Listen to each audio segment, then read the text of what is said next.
दोस्तों चलिए आज फिर से हम लोग एडुतारा का जो बिहार तथ्य संग्रह बुक था उसका आधुनिक बिहार का इतिहास हम लोग आज पढ़ेंगे। आधुनिक बिहार के इतिहास में हम लोग इसे 5 भागों में बांट सकते हैं। यूरोपीय कंपनियों का प्रवेश, जनजातीय विद्रोह, 1857 की क्रांति और बिहार, राष्ट्र आंदोलन और बिहार, पृथक बिहार का गठन का। यूरोपीय कंपनियों का प्रवेश। बिहार में सर्वप्रथम आए थे जो हुगली से पटना नाव द्वारा व्यापार करते थे और पटना में सोरा, सूती वस्त्र, चीनी मिट्टी के बर्तन और मसाले आदि प्राप्त करते थे। 1632 में पटना में जो पटना कॉलेज का उत्तरी इमारत है, डचों ने अपना व्यापारिक केंद्र स्थापित किया था। डचों की अभिरुचि सूती वस्त्र, सोरा आदि में थी। अंग्रेजों ने 1620 में पटना के आलमगंज में अपना व्यापारिक केंद्र स्थापित किया, लेकिन 1620 में इसे बंद करना पड़ा। उन्होंने व्यापारिक केंद्र स्थापित करने में वास्तविक सफलता 1651 में मिली थी। मैंने 1620 में स्टार्ट किया, 1681 में 21 में बंद कर दिया, तो दोबारा 1651 उन्होंने शुरू किया था। अंग्रेजी यात्री पीटर मुंडी ने 1632 में बिहार आया था। उसने व्यापार की संभावनाएं देखी और डच कंपनी के व्यापार करते हुए देखा। अंग्रेजी कंपनी ने फैक्ट्री को वर्तमान गुलजार बाग पटना स्थित गवर्नमेंट प्रिंटिंग प्रेस कार्यालय में स्थापित किया था। डेनिश कंपनी ने 1774 में पटना स्थित नेपाली कोठी के समीप अपनी फैक्ट्री स्थापित की थी। मुगल शासक फारूक सियर ने 1713 से 19 में 1713 ईस्वी में अंग्रेजों को भारत के कहीं भी व्यापार करने और सिक्के का प्रयोग करने की मान्यता मिल गई। इस घोषणा को ईस्ट इंडिया कंपनी का मैग्ना कार्टा कहते। East India company Magna carta किसने दिया था? तो फारूक सियर ने दिया था, 1717 में दिया था। बंगाल और बिहार और अंग्रेज क्या क्या है यहाँ देखिए। बंगाल, बिहार और अंग्रेजों में अंग्रेजी कंपनी को 1717 में व्यापारिक अधिकार प्राप्त हुए थे और दूसरी ओर बंगाल के नवाब अली वर्दी खां को मुगलों से हटकर स्वतंत्र सत्ता चलाने रहे थे, अतः व्यापारिक हितों के संघर्ष स्वाभाविक था। फिर आता है 1765 का। अलीवर्दी खां की मृत्यु के बाद उसके नाती सिराजुद्दौला बंगाल का नवाब बना। 1756 में अलीवर्दी खां की मृत्यु के बाद 1756 में अलीवर्दी खां की मृत्यु के बाद उसका नाती सिराजुद्दौला बंगाल का नवाब बनता है और 22 जून 1757 को अंग्रेजों और सिराजुद्दौला के मध्य पलासी की लड़ाई होती है। मैंने अलीवर्दी खां की मृत्यु के 1 साल बाद ही सिराजुद्दौला और अंग्रेजों के मध्य पलासी की लड़ाई होती है, जिसमें सिराजुद्दौला पराजित हो जाता है। उसके बाद मीर जाफ़र को कठपुतली नवाब बनाया गया और 1767 में मीर जाफ़र की जगह उसका दामाद मीर कासिम को नवाब बनाया गया। मैंने 1757 में मीर जाफ़र को कठपुतली नवाब बनाया। उसके बाद 1760 में मीर जाफ़र की जगह पर उसका दामाद मीर कासिम को नवाब बनाया गया। मीर कासिम ने अंग्रेजों के हस्तक्षेप को कम करने के उद्देश्य से अपनी राजधानी मुंगेर स्थानांतरित कर दी। मुंगेर किसने स्थापित किया था? मीर कासिम ने किया था। स्थानीय व्यापारों पर से करों को समाप्त कर दिया और इससे ब्रिटिश व्यापारियों की परेशानी होने लगी। अंग्रेजों ने 1763 ईस्वी में मीर कासिम को हटाकर पुनः मीर जाफ़र को नवाब बना दिया। 1763 में मीर कासिम भागकर पटना गया और पटना में उसने अंग्रेजी फैक्ट्री पर अधिकार कर लिया।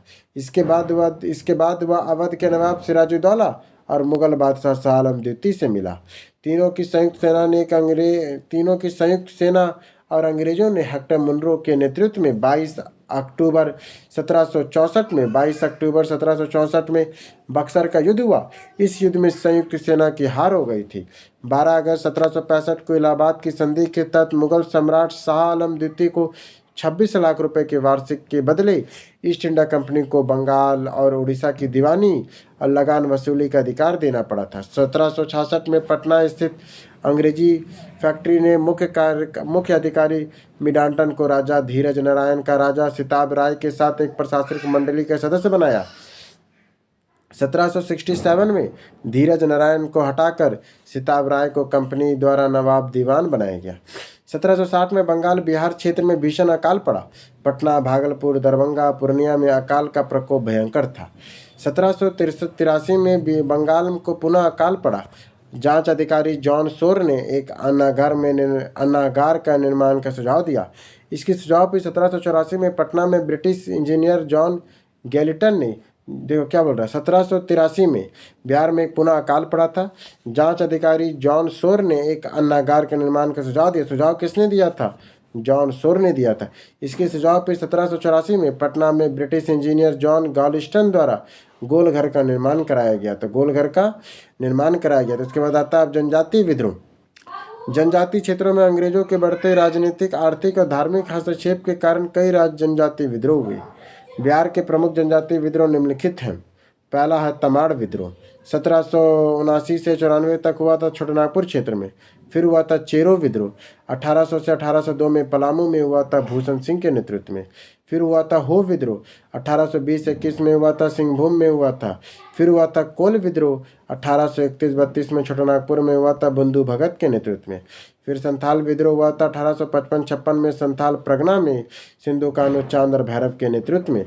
फिर हुआ था सरदारी विद्रोह 1858 से 95 में छोटानागपुर और सिंहभूम में। मुंडा विद्रोह हुआ था 1895 से 1900 में छोटानागपुर में बिरसा मुंडा के नेतृत्व में। फिर हुआ था ताना भगत आंदोलन 1913 से 14 में गुमला में हुआ था चतरा भगत के नेतृत्व में। फिर हुआ था संथाल विद्रोह 1855-56 में। संथाल विद्रोह 1855-56 में 1857 की क्रांति के तुरंत पहले यह विद्रोह भागलपुर से राजमहल तक क्षेत्र में हुआ था, जिसे दामिनी कोह के नाम से जाना जाता है। यह जनजातीय शोषण के विरुद्ध प्रथम सशक्त जनजातीय विद्रोह था। यह जनजातीय शोषण के विरुद्ध प्रथम सशक्त जनजातीय विद्रोह था। इस विद्रोह का कारण बाहरी लोग दीकुओं के द्वारा शोषण, माझी व्यवस्था और पहरा पंचायत व्यवस्था में परिवर्तन आदि था। इस विद्रोह का नेतृत्व सिंधु कान्हू चांद भैरव ने किया था। यह विद्रोह असफल रहा, लेकिन इसके परिणाम स्वरूप संथाल प्रगना काश्तकारी अधिनियम 1869 को संथाल प्रगना माझी व्यवस्था को मान्यता दे दी गई थी। फिर आता है मुंडा विद्रोह 1895 से 1900। यह जनजातीय विद्रोह सबसे सशक्त जनजातीय विद्रोह था। विद्रोह की व्यापकता के कारण इसे उल्घान विद्रोह के रूप में भी जाना जाता है। इस विद्रोह के कारण दीकुओं द्वारा शोषण, खुटखटी व्यवस्था में परिवर्तन तथा धार्मिक मामलों में हस्तक्षेप आदि था। इस विद्रोह का नेतृत्व बिरसा मुंडा ने किया था। उन्होंने आनंद पांडे से वैष्णव धर्म की दीक्षा ली और स्वयं को सिंह भोगा का अवतार बताया। उन्होंने आचरण शुद्धता, आत्मशुद्धता और एकस्वरवाद पर उपदेश दिया था। इस विद्रोह के तीव्र रूप से 1899 में रहा और कई स्थानों पर अंग्रेजों को हराया गया। 3 फरवरी 1900 को बिरसा मुंडा को गिरफ्तार कर लिया गया और 9 जून 1900 को हैजा के कारण उनकी मृत्यु हो गई। विद्रोह के परिणाम स्वरूप खटखटी व्यवस्था को पुनः लागू किया गया। छोटानागपुर काश्तकारी अधिनियम 1908 पारित किया गया। 1857 की क्रांति के पूर्व बिहार में हुए इस विद्रोह का आंदोलन वहाबी आंदोलन था। वहाबी आंदोलन के प्रवर्तक अब्दुल अल वाहिब थे। उन्होंने अरब क्षेत्र इसको प्रारंभ किया था। भारत में इसको सैयद अहमद बरेलवी रायबरेली के नेतृत्व में प्रदान किया गया था। प्रारंभ में इस विद्रोह का उद्देश्य धार्मिक समुदाय, परंतु बाद में राजनीतिक सुधार आंदोलन के रूप में बदल गया था। भारत में इस विद्रोह के 2 केंद्र थे। पहला केंद्र सितना पश्चिमोत्तर सीमांत पर था, पश्चिमोत्तर सीमांतर सीमा पर था सिताना पे, और दूसरा केंद्र पटना था। पटना केंद्र में धन और स्वयंसेवकों को सिताना भेजा जाता था। पटना केंद्र से धन और स्वयंसेवकों को सिताना भेजा जाता था। सैयद अहमद बरेलवी ने पटना में अपने 4 प्रतिनिधि चुने थे, इनायत अली, विलायत अली, फरहत अली और मोहम्मद हुसैन। बंगाल में फयाजी आंदोलन का वहाबी आंदोलन से प्रेरित था। बंगाल का जो फराजी आंदोलन था वो वहाबी आंदोलन से प्रेरित था। वहाबी आंदोलन के दमन के लिए 1863 में अम्बाला में हुआ, जबकि 1865 में पटना में अभियान चलाया गया और वहाबी नेताओं को कारावास और मृत्युदंड की सजा दी गई। अंत में यह विद्रोह दबा दिया गया था। फिर आता है नोनिया विद्रोह, जो 1770 से लेकर 1800 तक चला था। बिहार के सोरा उत्पादक वर्ग नोनिया द्वारा विद्रोह किया गया। जो बिहार में सोरा उत्पादक वर्ग नोनिया था, उनके द्वारा यह विद्रोह किया गया। सोरा का उपयोग बारूद बनाने के लिए किया जाता था। बाद में सोरा उत्पादक मुजफ्फरपुर, सारण, हाजीपुर, पूर्णिया आदि क्षेत्र में रहते थे। बिहार के जो सोरा उत्पादक थे वो मुजफ्फरपुर, सारण, हाजीपुर और पूर्णिया आदि क्षेत्र में रहते थे। बिचौलियाँ कच्चा सोरा ब्रिटिश कारखानों को देते और मुनाफा स्वयं रख लेते थे। परिणाम स्वरूप नोनिया समुदाय ने गुप्त रूप से सोरा बेचना शुरू कर दिया। अंग्रेजों ने इस पर रोक लगाई, जिसके विरोध में नोनिया समुदाय ने विद्रोह कर दिया। अंत में उन्हें अंग्रेजों ने विधेयक को दबा दिया था। फिर आता है लोटा विद्रोह। यह विद्रोह मुजफ्फरपुर जेल के कैदियों द्वारा किया गया था। जेल के कैदियों पहले पीतल का लोटा दिया जाता था, बाद में सरकार ने मिट्टी का लोटा देने का निर्णय लिया।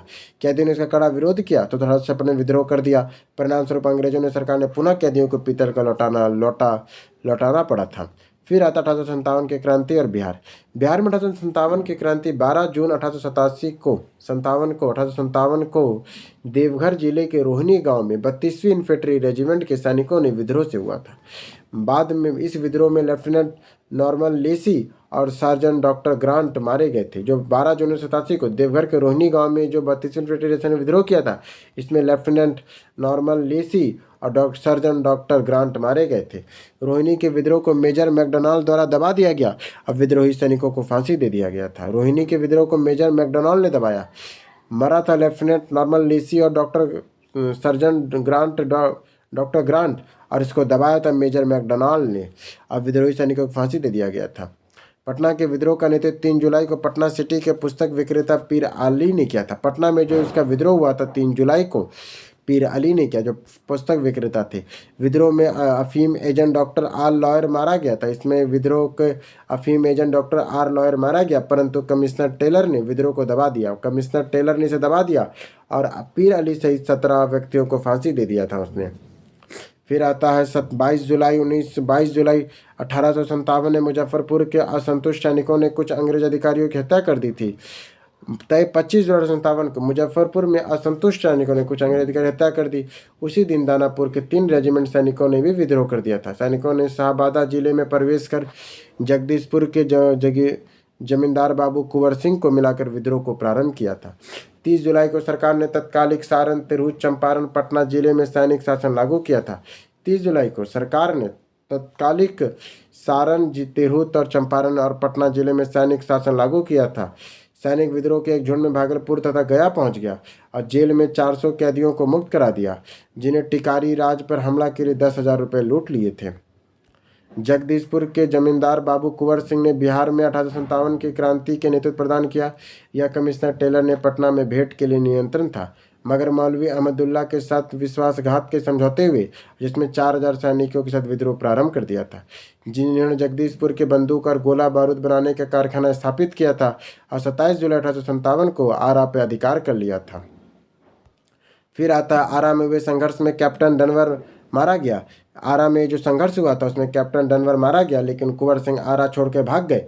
वे रीवा और बांदा के रास्ते लखनऊ पहुंचे। उन्होंने अवध के शाह ने आजमगढ़ जिले का फरमान दिया और दिसंबर 1857 को कुंवर सिंह ने नाना साहब के साथ मिलकर कानपुर में अंग्रेजों के विरुद्ध अंग्रेजों से युद्ध किया। उन्होंने आजमगढ़ में भी अंग्रेजों को पराजित कर दिया। 23 जुलाई 1858 को कैप्टन ली ग्रांट के नेतृत्व में आई ब्रिटिश सेना ने कुंवर सिंह को बुरी तरह से पराजित किया। शिवराजपुर घाट गंगा नदी के पार करने के क्रम में सेनापति डगलस की गोली से कुंवर सिंह के बायां हाथ घायल हो गया। उन्होंने अपना बायां हाथ काटकर गंगा में प्रवाहित कर दिया। हे गंगा मैया, अपने प्यारे की या अकिचन भेंट स्वीकार करो, कहकर 26 अप्रैल 1858 को कुंवर सिंह की मृत्यु हो गई। कुंवर सिंह की मृत्यु के बाद उनके छोटे भाई अमर सिंह ने आंदोलन का नेतृत्व संभाला, जबकि दूसरे भाई हरि सिंह ने उनका पूर्ण सहयोग किया। अमर सिंह ने कैमूर की पहाड़ियों में मोची बंद कर सरकार के विरुद्ध संघर्ष जारी रखा, पर नवंबर 1858 को अंग्रेजी अधिकारी पुनः स्थापित हो गया और विद्रोही हथियार डाल दिए। महारानी विक्टोरिया ने क्षमादान की घोषणा की, परंतु अमर सिंह को दंडित किया गया था। कांग्रेस की स्थापना और बिहार। 28 दिसंबर 1885 को बम्बई के गोकुलदास संस्कृत विद्यालय में ए ह्यूम द्वारा स्थापित भारतीय राष्ट्र कांग्रेस की स्थापना हुई थी। प्रथम अधिवेशन की अध्यक्षता डब्ल्यू.सी. बनर्जी ने की थी। इस अधिवेशन में 72 प्रतिनिधियों ने भाग लिया, लेकिन बिहार का कोई प्रतिनिधि शामिल नहीं था। कांग्रेस के दूसरे अधिवेशन 31 प्रतिनिधियों ने बिहार से 31 प्रतिनिधियों ने भाग लिया था और बिहार में कांग्रेस का अधिवेशन में 3 अधिवेशन हुआ था और एग्जैक्ट में कहे तो 2 अधिवेशन हुआ था। टोटल 3 है, 27वां अधिवेशन, 37वां अधिवेशन और 54वां अधिवेशन। 27वां अधिवेशन 1912 में होता है, 37वां 1922 में होता है और 54वां 1940 में होता है। 27वां अधिवेशन जो 1912 में हुआ था बांकीपुर पटना में होता है, जो आर.एन. मधुकर ने किया था, जबकि 37वां अधिवेशन जो 1922 में हुआ था वो गया में हुआ था, जो चित्तरंजन दास में हुआ था। ये 2 अधिवेशन बिहार में प्रॉपर हुआ था और 54वां अधिवेशन 1940 में जो रामगढ़ बिहार झारखंड में वहाँ पर हुआ, मौलाना अब्दुल कलाम आज़ाद के द्वारा। फिर आता है बंग आंदोलन और बिहार। बंगाल विभाजन की घोषणा 20 जुलाई 1905 को तत्कालिक वायसराय लॉर्ड कर्जन ने की थी, जिसे 16 अक्टूबर 1905 को प्रभावी कर दिया गया। विभाजन के विरोध में संपूर्ण देश में विरोधी आंदोलन शुरू हो गए थे। बंगाल विभाजन के विरोध में बिहार के प्रधानाध्यापक सतीश चंद्र चक्रवर्ती की प्रेरणा से 16 दिसंबर 1905 को दरभंगा में रक्षाबंधन मनाया गया। विरोध को सशक्त बनाने के लिए बिहारी स्टूडेंट कॉन्फ्रेंस की स्थापना 1906 में की गई थी। विद्रोह को सशक्त बनाने के लिए बिहारी स्टूडेंट कॉन्फ्रेंस की स्थापना 1906 में की गई थी। बंगाल विभाजन 1911 में रद्द कर दिया गया था। मुजफ्फरपुर बम कांड 1908। मुजफ्फरपुर में 30 अप्रैल 1908 को खुदीराम बोस और प्रफुल्ल चंद्र चौकी और जज किंग्सफोर्ड की हत्या का प्रयास किया गया। उन्हें गाड़ी पे बम फेंका, लेकिन गाड़ी पिंजड़े केंद्री की पत्नी और पुत्री थी। बम कांड में उनकी मृत्यु हो गई। घटना के बाद दोनों रेलवे लाइनों में समस्तीपुर भाग गए और मुजफ्फरपुर चाकी को गिरफ्तारी से बचने के लिए आत्महत्या कर ली। लेकिन खुदीराम बोस ने पूसा में पकड़े गए थे। कहाँ पकड़े गए थे? पूसा में पकड़े गए थे। और खुदीराम बोस को 18 वर्ष की आयु में 11 अगस्त 1908 को फांसी की सजा दे दी गई थी। होम रूल आंदोलन और बिहार। 1916 में एनी बेसेंट के नेतृत्व में मद्रास और बाल गंगाधर तिलक ने नेतृत्व में पूना में होम रूल लीग की स्थापना हुई थी। बिहार में 16 सितंबर 1916 को मौलाना मजरुल हक की अध्यक्षता में होम रूल लीग की शाखा की स्थापना हुई और खान बहादुर, सरफराज हुसैन खां और राय बहादुर पूर्णिया, नारायण सिन्हा उपाध्यक्ष, चंद्रवंशी सहाय और वैद्यनाथ नारायण सिंह सचिव बनाए गए थे। श्रीमती एनी बेसेंट ने पहली बार 18 अप्रैल 1918 को और दूसरी बार 25 जुलाई 1918 को पटना आई थी। उन्होंने होम रूल के विचारों को सबसे अगस्त कराया और इस आंदोलन में ब्रिटिश साम्राज्य के अधीन रहते हुए संवैधानिक तरीके से स्वशासन के प्राप्त करना चाहते थे। चंपारण सत्याग्रह 1917। ब्रिटिश चंपारण में किसानों के लिए 3 कट्ठिया प्रणाली प्रचलित थी। इसके तहत किसानों को प्रत्येक 20 कट्ठे पर 3 कट्ठे पे नील की खेती करना अनिवार्य था। इसके बाद इस व्यवस्था में प्रति किसानों को काफ़ी आक्रोश था, क्योंकि इसमें नील की फसल भूमि बंजर कर देता था, जिससे अधिक आर्थिक शोषण होती थी। 1916 में कांग्रेस ने लखनऊ अधिवेशन में मुरली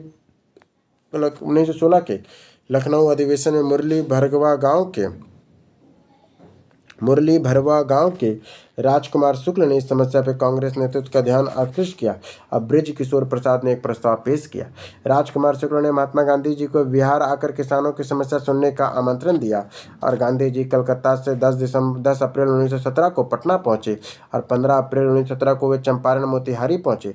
उन्हें प्लास्टर्स एसोसिएशन के सचिव JL विल्सन ने से जाँच कार्य में सहयोग करने का अनुरोध किया था और चंपारण के जिला मजिस्ट्रेट WJ हार्डवॉक ने 16 अप्रैल 1917 को गांधी जी को चंपारण छोड़ने का संबंधी अधिसूचना जारी की। धारा 144 के उल्लंघन के आरोप में उन्हें गिरफ्तार कर लिया। बाद में 21 अप्रैल 1917 ईस्वी को उन्हें रिहा कर दिया गया। गांधी जी स्वतंत्र जांच कर 13 मई 1917 को अपनी जांच रिपोर्ट बिहार उड़ीसा के सचिव को सौंपी। परिणाम स्वरूप कृषकों की स्थिति की जांच के लिए चंपारण एग्रीगेशन समिति का गठन किया गया। इस समिति के अध्यक्ष मध्य प्रदेश के आयुक्त FG सलाई थे। महात्मा गांधी LC आदामी, राजा हर प्रसाद, नारायण सिंह, DJ रीड और G नैनी आदि इसके सदस्य थे और समिति ने अपनी रिपोर्ट में 3 कट्ठिया प्रणाली को समाप्त करने की अनुशंसा की थी। इस प्रकार गांधी जी का भारत में प्रथम सत्याग्रह सफल रहा था। चंपारण सत्याग्रह गांधी जी के एक प्रमुख सहयोगी राजेंद्र प्रसाद, ब्रिज किशोर प्रसाद, अनुग्रह नारायण सिंह, धरणीधर, मजरूल हक, राजकुमार शुक्ल, रामनवमी प्रसाद, शंभू नारायण आदि थे। चंपारण सत्याग्रह ने गांधी जी को भारत में चलाया गया प्रथम सत्याग्रह था। चंपारण सत्याग्रह से प्रेरित होकर जून 1919 में मधुबनी जिले के किसानों ने स्वामी विद्यानंद के नेतृत्व में दरभंगा राज्य के विरुद्ध भी आंदोलन किया था। फिर आता है किसान सभा। 1922 में मुंगेर के शाह मोहम्मद जुबैर की अध्यक्षता में किसान सभा का गठन हुआ। श्री कृष्ण सिंह ने इसके उपाध्यक्ष और सिद्धेश्वर चौधरी और नंद किशोर सिंह सचिव थे। 1922 से मुंगेर में शाह मोहम्मद जुबैर की अध्यक्षता में किसान सभा का गठन हुआ और श्री कृष्ण सिंह इसके उपाध्यक्ष और सिद्धेश्वर चौधरी और नंद किशोर सिंह इसके सचिव थे। फिर आता 1928 में स्वामी सजानंद सरस्वती ने बीहटा पटना में औपचारिक किसान सभा की स्थापना किया था।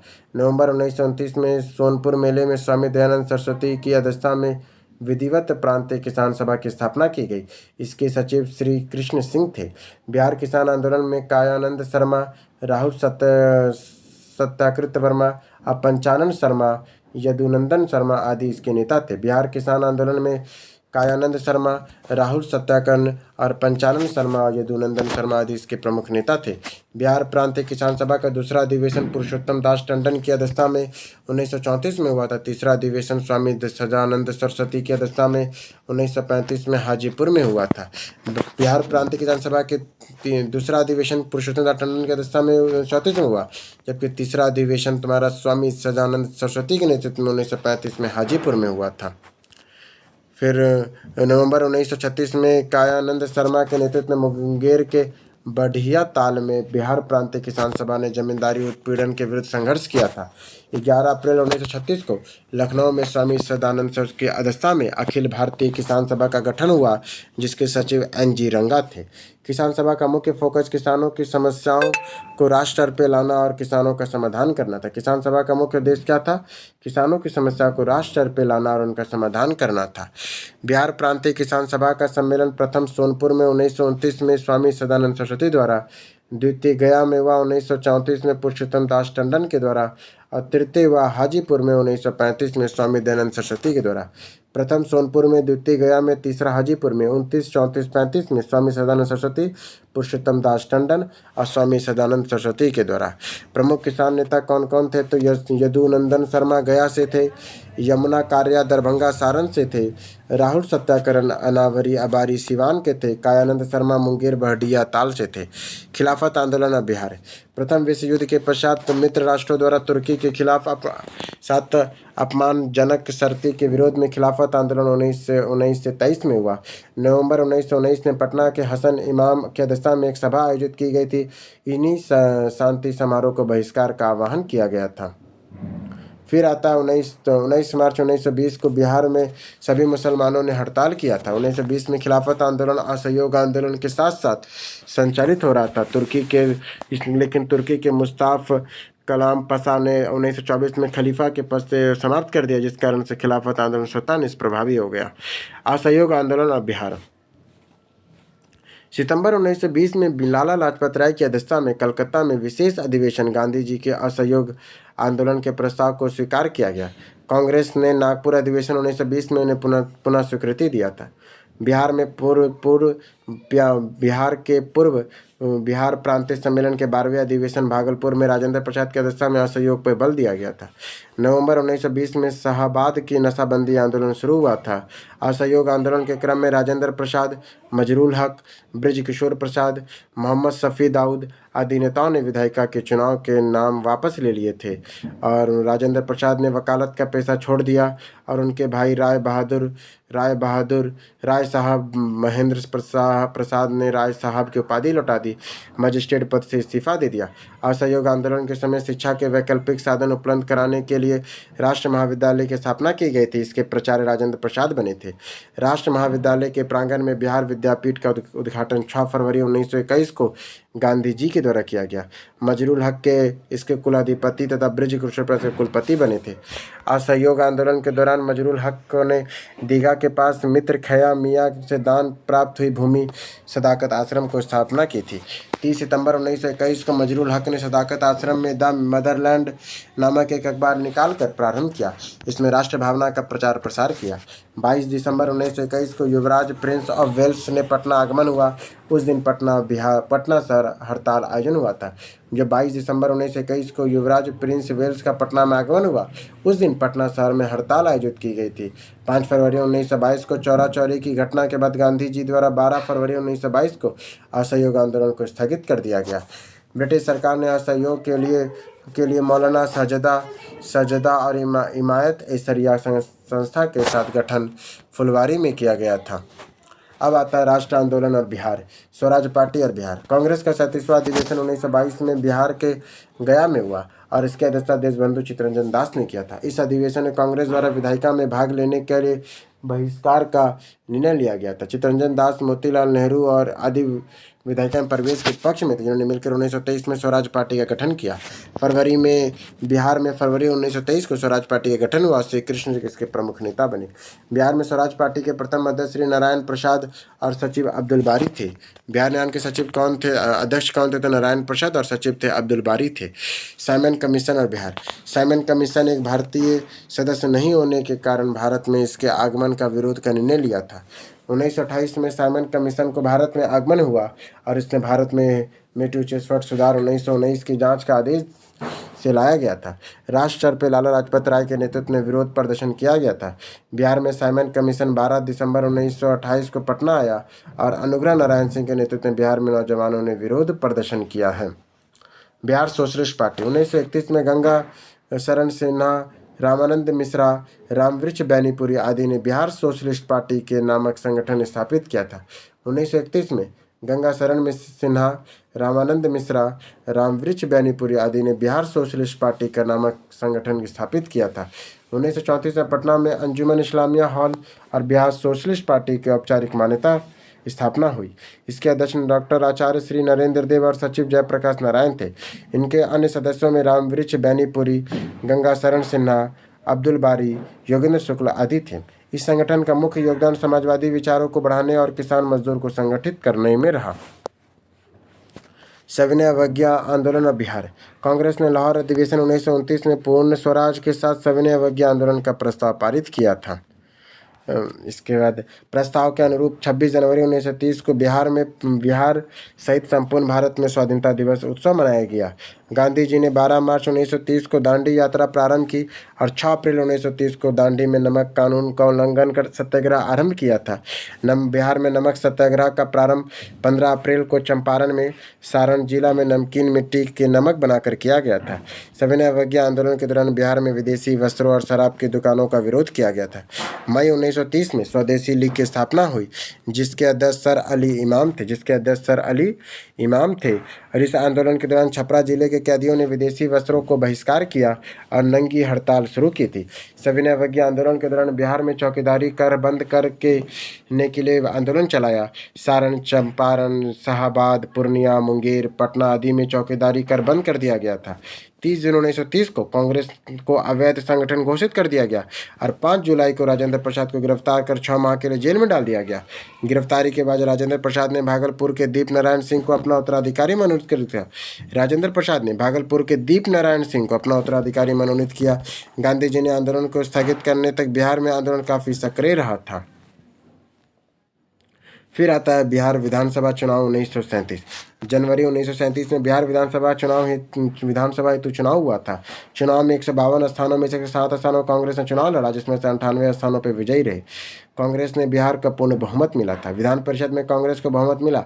तत्कालिक राज्यपाल एम.जी. हैलेट उस समय तत्कालिक राज्यपाल थे। एम.जी. हैलेट ने कांग्रेस विधायिका दल के नेता श्री कृष्ण सिंह को सरकार बनाने का निमंत्रण दिया, पर राज्यपाल द्वारा वैधानिक कार्यों में हस्तक्षेप नहीं करने का आश्वासन देने के कारण श्री कृष्ण ने सरकार बनाने से इनकार कर दिया। इसके उपरांत राज्यपाल ने दूसरी बड़ी पार्टी इंडिपेंडेंट पार्टी के नेता मोहम्मद यूनुस को सरकार बनाने का निमंत्रण दिया था। मोहम्मद यूनुस के नेतृत्व में बिहार का पहला अंतरिम मंत्रिमंडल 1 अप्रैल 1937 को गठित हुआ। मोहम्मद यूनुस ने इस प्रकार बिहार के प्रथम मुख्यमंत्री, तब मुख्यमंत्री को प्रधानमंत्री कहा जाता था, बने थे।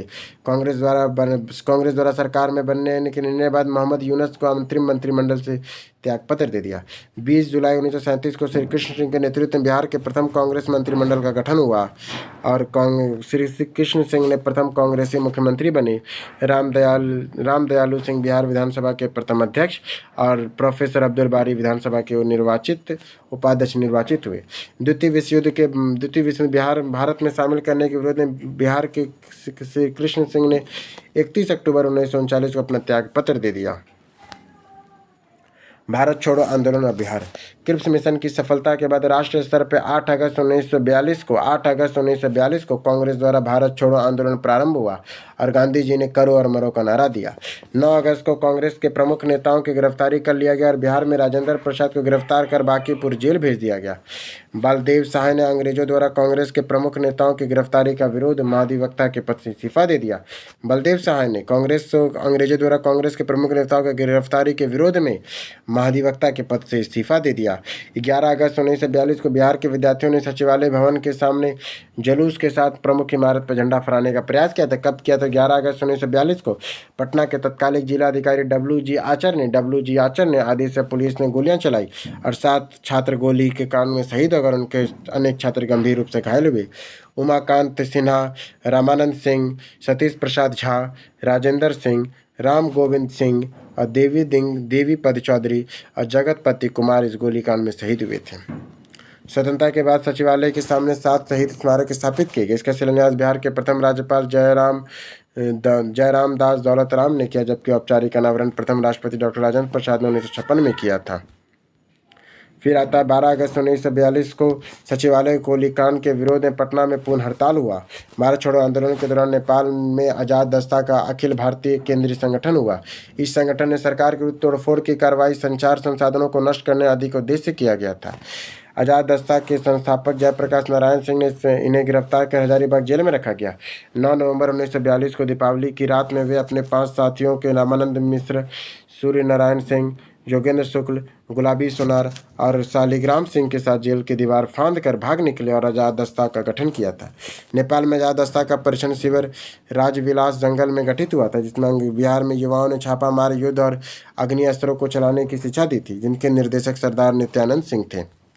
आज़ाद दस्ता ने जयप्रकाश नारायण के साथ राम मनोहर लोहिया, अरुण असफ अली, सूर्य नारायण सिंह, योगेंद्र शुक्ल, रामानंद मिश्र, अच्युत पटवर्धन आदि समाजवादी नेता शामिल थे। आज़ाद दस्ता ने रेडियो प्रचार के दायित्व राम मनोहर लोहिया को दिया था। 1943 के मध्य तक सभी प्रमुख संगठनों को गिरफ्तार कर लिया गया था। आज़ाद दस्ता का प्रथम प्रयास शिथिल पड़ गया। भारत छोड़ो आंदोलन के दौरान बिहार के छात्रों ने ट्रेन पर कब्जा कर स्वराज ट्रेन के नाम से जाना जाता है। सिवान में थाने पर राष्ट्र झंडा फहराने की कोशिश में फुलेना प्रसाद श्रीवास्तव को सिवान में झंडे पर राष्ट्र झंडा फहराने की कोशिश में फुलेना प्रसाद श्रीवास्तव को पुलिस की गोलियों से शिकार कर दिया गया। भारत छोड़ो आंदोलन में बिहार का मुख्य केंद्र गांधी मैदान था। 1942 ईस्वी में इसका नाम पटना लॉज कर दिया गया और 1948 में इसका नाम गांधी मैदान कर दिया गया। भारत छोड़ो आंदोलन में बिहार में 15,000 से अधिक व्यक्ति बंदी बनाए गए थे और 8,783 को सजा दी गई। 134 शहीद हुए और 362 व्यक्ति घायल हुए थे। 362 व्यक्ति घायल हुए थे। पृथक बिहार राज्य का गठन। पृथक बिहार राज्य के गठन का क्षेत्र सत्यानंद सिन्हा ने किया था। उन्हें महेश नारायण, श्री कृष्ण सहाय और नंद किशोर लाल के साथ मिलकर 1894 में पटना में बिहार टाइम्स बिहारी समाचार पत्र निकालना प्रारंभ किया था। बिहार टाइम्स के मुख्य संपादक महेश नारायण थे। इस समाचार पत्र के पृथक बिहार राज्य के गठन के महत्वपूर्ण भूमिका निभाई थी। 1908 में बिहार प्रदेश कांग्रेस कमेटी का गठन हुआ। अब बिहार में कांग्रेस कमेटी ने प्रथम अध्यक्ष हसन इमाम थे। बिहार प्रादेशिक सम्मेलन और प्रथम अधिवेशन 1908 में पटना में हुआ था। इसमें पृथक बिहार के निर्माण की मांग को सर्वसम्मति से पारित किया गया था। दूसरा अधिवेशन 1909 में भागलपुर में हुआ था। इससे पृथक बिहार की मांग को दोहराई गई थी। इसके बाद 1911 में केंद्रीय विधान परिषद में सच्चिदानंद सिन्हा और मोहम्मद अली बंगाल और बिहार में विधान विभाजन के प्रस्ताव पेश किया था। 12 दिसंबर 1911 में दिल्ली में आयोजित शाही दरबार में बिहार और उड़ीसा क्षेत्रों के बंगाल के पृथक एक नए प्रांत के रूप में गठन की घोषणा कर दी थी। आधुनिक बिहार से जुड़े प्रमुख तथ्य। 1937 में मोहम्मद अली जिन्ना बिहार के भ्रमण में आई मुस्लिम लीग का प्रचार प्रसार किया। 1938 में अब्दुल कायूस अंसारी और मौलिन कांग्रेस की स्थापना हुई थी। उन्होंने कांग्रेस के प्रति स्वामी भक्त रहते हुए बिहार में मुस्लिम लीग के प्रभाव को कम करने का प्रयास किया। 1938 में आदिवासी महासभा का गठन हुआ। इसके अध्यक्ष थियोडर सुरिन थे। कालांतर में इनके प्रभावशाली नेता राम जयपाल सिंह थे। बिहार में स्वतंत्रता आंदोलन के क्रम में बिहार के महिलाओं ने बढ़ चढ़ कर भाग लिया। प्रमुख महिला स्वतंत्रता सेनानी श्रीमती प्रभावती देवी, श्रीमती शैलबाला राय, श्रीमती हसन इमाम, श्रीमती सरस्वती देवी, श्रीमती साधना देवी, श्रीमती विद्यावासिनी देवी, श्रीमती कुसुम देवी, राजवंशी देवी और भगवती देवी थी। आशा सहाय ने 1943 में सुभाष चंद्र बोस के आज़ाद हिंद फौज में शामिल किया और 1943 में जापान में स्वदेश लौटकर उन्हें महिलाओं के हथियार चलाने का प्रशिक्षण दिया था। गोविंदपुर गांव में श्री नरसिंह गोप की पत्नी श्रीमती जियाबती देवी ने 16 अप्रैल को सिपाहियों को गोली चला दी थी। राष्ट्र आंदोलन के प्रसार में बिहार साहित्य का भी योगदान रहा। डॉक्टर राजेंद्र प्रसाद ने चंपारण में महात्मा गांधी और खादी का अर्थशास्त्र पुस्तक की रचना की थी। पंडित जगत प्रसाद चतुर्वेदी ने भारत के वर्तमान दशा और स्वदेशी आंदोलन की पुस्तक लिखी थी। राजा साहब को गांधी टोपी की रचना किया था। 1906 में श्री कृष्ण सिंह ने तेज प्रसाद और बिहार स्टूडेंट कॉन्फ्रेंस की स्थापना किया था। मध्य प्रदेश ने छात्रों के साथ मिलकर कलकत्ता में सर्वेंट ऑफ इंडिया सोसाइटी की स्थापना की थी। कि राजेंद्र प्रसाद ने छात्रों के साथ मिलकर कलकत्ता में, कहाँ पर, कलकत्ता में सर्वेंट ऑफ इंडिया सोसाइटी की स्थापना की थी। 1916 में तत्कालिक शिक्षा सदस्य शंकरन नायर ने केंद्रीय विधान परिषद पटना विश्वविद्यालय के विधेयक को प्रस्तुत किया था। इस तरह हम लोग का आधुनिक बिहार खत्म होता है। जल्दी मिलेंगे एक नई वीडियो से, तब तक के लिए धन्यवाद।